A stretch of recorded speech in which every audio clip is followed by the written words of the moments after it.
sedikit ya tentang bagaimana saya mewujudkan Musa sebagai hafiz cilik.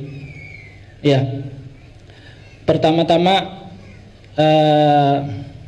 adalah yaitu dengan menyiapkan bibit unggul.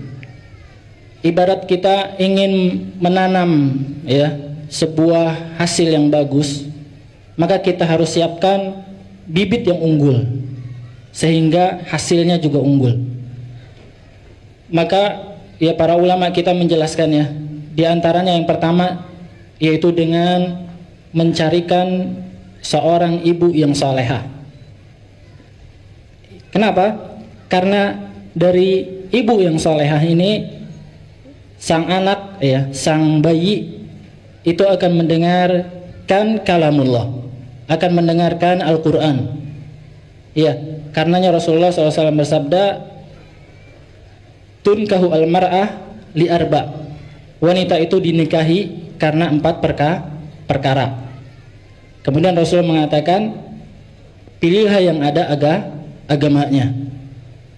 Di sini saya ingin mengingatkannya, yaitu bagi yang telah menikah hendaklah memperbagus dirinya, mempersoleh dirinya sehingga anaknya itu akan menirunya. Dan bagi yang belum menikah hendaklah menyiapkan dirinya agar menjadi seorang wanita yang salehah. Yang kata Rasulullah ya kita ingatkan juga tentang keutamaan. Bayangkan dalam sebuah firman Allah Subhanahu wa taala, Allah taala berfirman, "Inna nahnu nazzalna dzikra wa inna lahu lahafidun." Sungguh kami telah menurunkan adz-dzikr, yaitu Al-Qur'anul Karim, wa inna lahu lahafidun, dan kami juga yang sungguh akan menjaganya. Di antara penjagaan Allah Subhanahu wa taala terhadap kitabnya adalah membangkitkan para hufaz, membangkitkan para penghafal Al-Quran. Alangkah bahagianya, alangkah merasa besarnya hati seorang orang tua ketika Allah Subhanahu wa taala menjaga kitabnya melalui anak-anak mereka. Ini sebuah keutamaan yang sangat besar yang diperoleh oleh orang tua. Ini yang pertama, yaitu mencarikan ibu yang solehah. Dan ini hak seorang anak yang wajib ditunaikan si bapak. Yang wajib ditunaikan si bapak adalah mencarikan ibu yang solehah. Kemudian juga yang saya persiapkan di rumah, dan ini juga yang dijelaskan oleh para ahli, yaitu al-makru'at, al-masmu'at ya, yang dibaca, kemudian yang didengar ya, kemudian yang dilihat. Maksudnya apa? Apa yang kita baca, apa yang dibaca oleh anak-anak kita di rumah. Dari yang dibaca ini, maka seorang anak itu akan menjadi penghafal Quran diantaranya ketika dia membaca cerita-cerita yang soleh. Al-masmu'at, yang didengar. Apa yang didengar anak ini? Di rumah saya senantiasa memperdengarkan ya, yaitu murattal, kaset-kaset murattal. Saya senantiasa memperdengarkan ya, dari diri saya sendiri juga, dari uminya juga sering membaca Al-Qur'anul Karim. Itu al-masmu'at, yang didengar. Demikian juga yang ditonton. Apa yang ditonton ini? Ya, sehingga anak itu akan menjadi soleh atau solehah. Sebaliknya, ketika yang ditontonnya, yang ditonton di televisinya ini sesuatu yang buruk, maka itu akan menjadi malapetaka bagi keluarga tersebut. Malapetaka bagi keluarga tersebut. Ini yang wajib kita praktikkan dan yang saya terapkan di rumah. Di rumah tidak boleh Musa dan khusus semua anak-anak saya menonton yang buruk, menonton yang memperlihatkan aurat. Itu saya larang. Saya di rumah saya sediakan televisi juga, tapi televisi saya itu cuma menonton murattal. Itu dari al-makru'at, al-masmu'at ya, yang dibaca, yang didengar, kemudian yang ditonton. Itu yang saya persiapkan di rumah untuk anak saya, sehingga Bahkan awal kali termotivasi Musa itu melihat ada VCD, ya, di dalamnya ada kaset anak-anak lagi mengaji sama bapaknya di sebuah kebun kurma. Itu sedang mengaji, kemudian Musa waktu itu senang melihat seperti itu, kemudian diulang-ulang sama Musa ketika dia melihat tontonan seperti itu. Apa yang dibaca, apa yang didengar, dan apa yang ditonton oleh anak. Ini sangat luar biasa pengaruhnya. Ya, sangat luar biasa pengaruhnya kepada anak. Itu yang pertama. Kemudian yang kedua, saya juga sangat super ketat ya dalam masalah zamil, ya, sodik, temennya, temen mainnya anak-anak. Kan dalam sebuah hadis disebutkan masalu jalisi su, ya, dan masalu jalisi khair, ya. Perumpamaan teman jelek dan perumpamaan teman bagus itu sangat luar biasa pengaruhnya kepada anak. Makanya ini saya nasihatkan kepada diri saya pribadi dan kepada tuan-tuan dan puan-puan semuanya, kesolehan anak itu sangat butuh kepada kerjasama masyarakat. Ya, anak yang soleh akan menjadi soleh kalau masyarakatnya soleh. Sebaliknya, ada seorang anak soleh berubah jadi anak jelek. Mudah-mudahan dilindungi anak-anak kita. Itu gara-gara teman-teman yang jelek. Itu butuh kerjasama kita semua. Ya, khususnya dalam teman ini saya sangat luar biasa ketatnya. Ya, luar biasa ketatnya. Dan alhamdulillah akhirnya berhasil 30 juz. Kemudian mungkin yang jadi pertanyaan, kok bisa anak kecil itu duduk seperti sekarang? Bahkan yang lebih kecil adiknya sekarang itu bisa kita lihat 4 tahun bahkan 2 tahun bisa duduk seperti ini, tidak lari-larian, tidak mengganggu orang. Ini yang jadi pertanyaan, sehingga kita ingin anak itu nanti kedepannya bisa duduk. Akhirnya sekarang Musa bisa 10 jam duduk sama saya dengan duduk bersila. Itu bagaimana caranya? Caranya, dan ini juga saya juga dapat petuah juga dari para ulama dahulu. Dulu para ulama dahulu sebelum belajar Al-Quran itu belajar adab. Belajar adab. Kenapa? Karena bayangin Pak ya, belajar Al-Quran itu lebih berat, lebih susah, dan belajar adab itu lebih ringan. Lebih ringan. Contohnya belajar adab, dan ini yang saya terapkan. Anak itu makan harus pakai tangan kanan, nggak boleh pakai tangan kiri. Dan itu saya terapkan dari kecil, ya, terapkan dari kecil, ya, adab seperti ini. Akhirnya anak itu awalnya dia menangis ketika saya ambil, misalnya dia makan pakai tangan kiri, saya pindahkan ke tangan kanannya, ya, maka menangis anak ini. Tapi saya nggak mau kalah. Ini yang saya sering jelaskan. Orang tua itu harus tegar, harus tega. Bahasa Indonesia itu tega. Ngelihat anak nangis, jangan terpengaruh. Nanti duduk belajar Al-Quran itu Pak lebih susah lagi, berjam-jam lagi. Kalau kita yang kecil saja, yang remeh saja, masalah makan, kita pindahkan dari tangan kiri ke tangan kanan, itu sudah tidak mampu. Bagaimana akan mengajak anak kita itu untuk duduk sampai 10 jam? Itu lebih berat lagi. Maka benar ini perkataan para ulama, bahwasanya sebelum belajar Al-Quran, ajarkan anak itu adab-adab. Adab makan, adab masuk WC, masuk pakai baca doa, kaki kiri keluar kaki kanan, baca doa. Mau tidur, baca doa, dan seterusnya. Adab diterapkan seperti itu. Sehingga ketika saya jelaskan tangan kiri itu nggak boleh, tangan kanan, akhirnya anak itu mengerti mana salah dan mana benar, apa yang salah dan apa yang benar. Sebelum kita masuk ke dalam Al-Quran, sebelum kita mengajak anak itu belajar buku Iqra, sebelum kita mengajak membimbing anak, mentalkin anak itu hafalan Quran, itu lebih susah lagi. Maka coba diterapkan dari kecil itu adab-adab. Ya, jangan kita sampai kalah, jangan sampai kita nurutin anak nangis, kenapa nggak mau belajar? Terus kita turutin, yakin saja Pak, besok anak itu menangis lagi.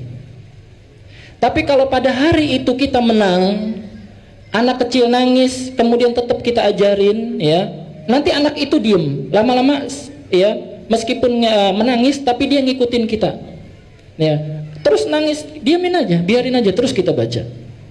Kalau kita menang berhasil pada hari itu, yakin hari keduanya lebih mudah, hari ketiganya lebih mudah, dan terus akhirnya ya bahkan apa, ini cerita tentang Musa ya, yaitu dulu awal-awal Musa itu sampai duduk sama saya bilang nggak boleh bergerak, itu nggak boleh bergerak, bener dia tidak bergerak, duduk sila, sampai nyamuk gigit ya, gigit Musa tangannya sampai membesar itu nyamuk, Musa nggak pukul, karena dia ngerti saya itu nggak boleh bergerak, main-main ketika belajar nggak boleh. Musa akhirnya sampai nyamuk besar nggak dipukul.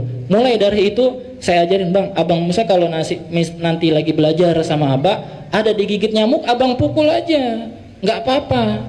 Baru semenjak hari itu dipukul. Saya ajarin Musa kalau belajar nggak boleh lari-lari, posisinya harus bagus, duduk bersila, tangannya di pahanya begini. Akhirnya diterapin sama Musa seperti ini. Tapi Musa, pahamnya Musa itu nggak boleh bergerak, berarti nggak boleh bergerak benar-benar. Kalau kita pegel nggak boleh bergerak. Sampai berjam-jam, akhirnya saya baru sadar, ini Musa belajar tapi kakinya nggak pernah bergerak. Baru saya, waduh ini masya Allah, kasihan ini anak. Akhirnya saya jelasin ke Musa, bang, abang Musa kalau belajar nanti kakinya pegel, dirubah. Baru semenjak hari itu dirubah. Nah, yang seperti itu dilalui dengan belajar adab, dilalui dengan tahapan-tahapan belajar adab itu. Kemudian 5 menit waktu belajar, kemudian meningkat 10 menit ya, sampai saya ajarin adab itu kepada anak-anak saya. Kalau naik motor pakai helm, ya naik motor pakai helm. Di Indonesia kan harus pakai helm, nggak tahu di Malaysia. Di Indonesia harus pakai helm. Kemudian saya bilang sama Musa, saya tanamin akidah kepada Musa ya, yang bagus-bagus itu identiknya sama Nabi Muhammad. Kalau yang jelek itu identiknya sama syaitan. Sehingga pernah suatu kali saya jalan-jalan sama Musa, tiba-tiba ada orang nggak pakai helm. Ya, tiba-tiba ada orang nggak pakai helm naik motor. Akhirnya saya tunjuk orang ini, bang jelek tuh bang, jelek bang. Kata Musa, bang, iya bang, tuh syaitan katanya. Sampai itu syaitonnya, nggak boleh naik motor itu nggak pakai helm. Nah, biasakan yang seperti itu sebelum kita masuk ke dalam Al-Quran yang berat, ya, ringan tapi berat, mudah tapi berat. Tentang makanan, saya yakin semua orang tua pasti memperhatikan makanannya. Nggak ada orang tua itu yang tidak memperhatikan makanan pada anaknya, saya yakin, ya. Tapi itu makanan yang sifatnya hakiki, ya, yang sifatnya hakiki. Nanti ada makanan yang sifatnya maknawi, ya. Maksudnya kenapa kita kayaknya makanannya udah bagus gitu ya, tapi kok anak ini nggak bisa-bisa, ya. Maka yang saya ingatkan di sini adalah bahwasanya Al-Quran ini yang sering saya ulang. Al-Quran itu adalah amal soleh yang Allah Subhanahu wa Ta'ala akan menerimanya dengan kesolehan. Innallaha ta'ala thayyibun la yaqbalu illa thayyiban. Allah itu baik dan tidak akan menerima kecuali yang baik. Ya, tidak akan menerima kecuali yang baik. Dalam sebuah hadis disebutkan ada seorang yang bersafar, ya, kemudian rambutnya acak-acakan, as'asa akbaro yamuddu yadayhi ila sama'i ya rabbi ya rabbi. Orang ini bersafar kemudian mengangkat tangannya ke langit, dia berdoa ya rabbi ya rabbi. Padahal di antara waktu-waktu mustajab ketika berdoa adalah ketika safar, tapi ternyata tidak dikabulkan doanya. Kemudian kata Rasulullah, wa mat'amuhu haramun wa mashrabuhu haramun wa malbasuhu haramun wa ghudhiya bil haram. Kemudian kata Rasulullah, bajunya haram, makanannya haram, minumannya haram, artinya diperoleh dengan cara yang haram. Wa ghudhiya bil haram. Bahkan perutnya dikenyangkan dengan yang haram-haram itu. Fa anna yustajabulah. Kemudian kata Rasulullah, maka bagaimana mungkin akan diterima doanya dengan yang haram? Ini yang mungkin banyak luput dari kita.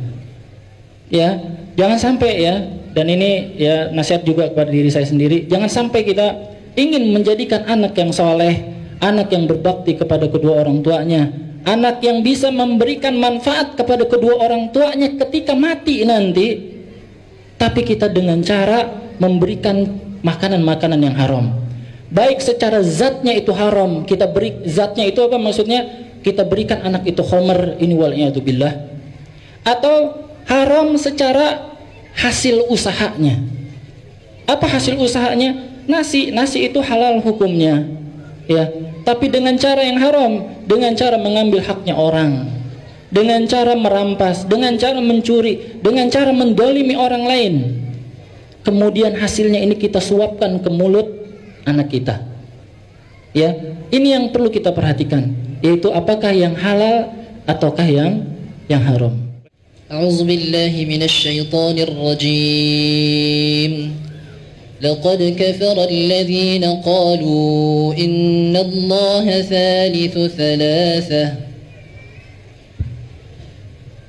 Wa ma min ilahin illa ilahu wahid.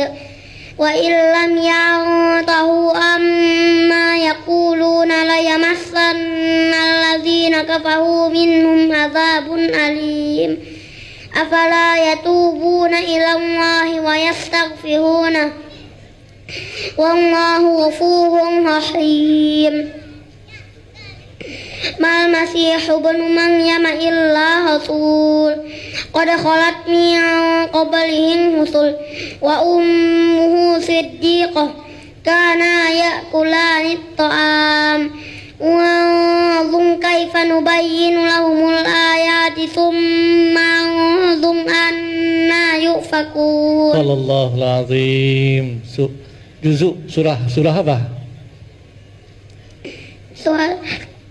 Surat Al-An'am. Surah Al-An'am, betul Ustaz. Surat Al-Maidah. Surah Al-Maidah ya, Maidah. Juzuk berapa, Dik? Juz 7.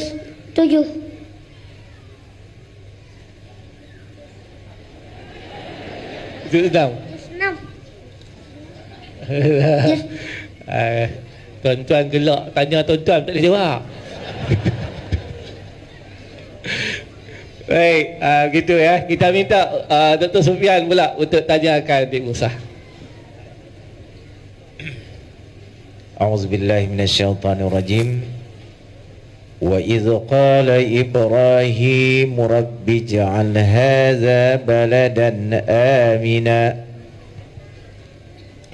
وَانْظُرْ أَهْلَهُ مِنَ الثَّمَرَاتِ مَنْ آمَنَ مِنْهُمْ بِاللَّهِ وَالْيَوْمِ الْآخِرِ قَالَ وَمَنْ كَفَرَ فَأُمَتِّعُهُ قَلِيلًا ثُمَّ أَضْطَرُّهُ إِلَى عَذَابِ النَّارِ وَبِئْسَ الْمَصِيرُ وَإِذْ يَرْفَعُ إِبْرَاهِيمُ الْقَوَاعِدَ مِنَ الْبَيْتِ وَإِسْمَاعِيلُ Rabbana taqabbal minna innaka antas samiul alim.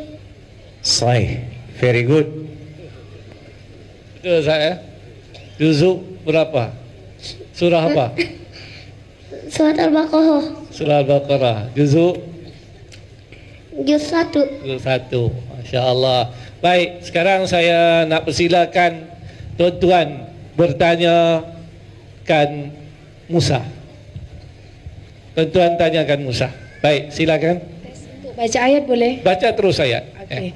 A'udzu billahi minasyaitonir rajim. Inna fi khalqis samawati wal ardi wa ikhtilafil laili wan nahari laayatin liulil albab. Musa. Alladzina yadhkuruna Allaha qiyaman wa qu'udan wa ala junubihim wa yatafakkaruna fi khalqis samawati wal ardh. Rabbana ma khalaqta hadza batila subhanaka faqina adzaban nar. Subhanallah. Allahu akbar. Ya, surah apa?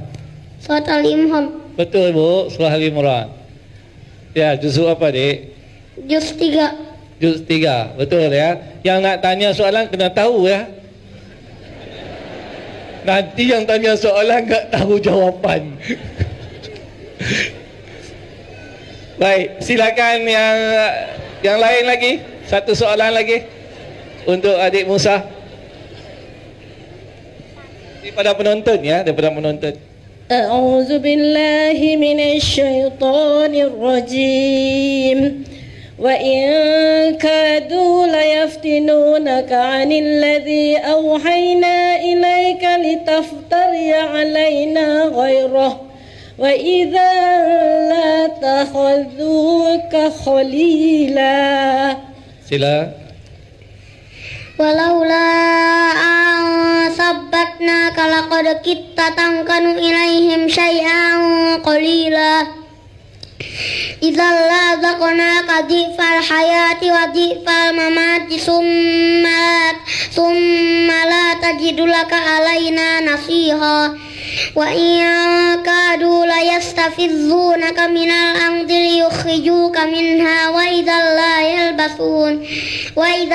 yalbasuna khilafaka illa qalila.